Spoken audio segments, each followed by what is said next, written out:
George ಹೇಳಿದ್ರು, ನಮ್ಮ ಮೇಲೆ ಇಲ್ಲ ಸಲ್ಲದ ಆರೋಪಗಳನ್ನು ಮಾಡ್ತಾ ಇದ್ದಾರೆ ಅಂತ. ರಾಜಕಾರಣದಲ್ಲಿ ಮಾಡ್ತಾ ಇದ್ದಾರೆ, ಇವಕ್ಕೆಲ್ಲ ಎದುರುಕೊಳ್ಳಲ್ಲ.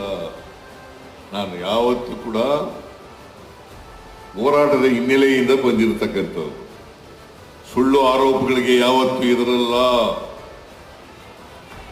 ಸುಳ್ಳು ಆರೋಪಗಳಿಗೆ ಯಾವತ್ತೂ ಎದುರಲ್ಲ, ಅವುಗಳನ್ನೆಲ್ಲ ಎದುರಿಸ್ತೇವೆ.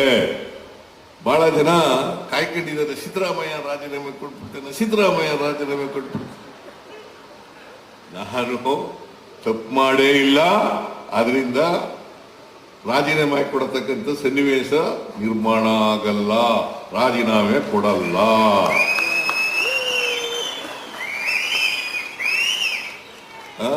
ಕೊಡ್ಬೇಕಾ?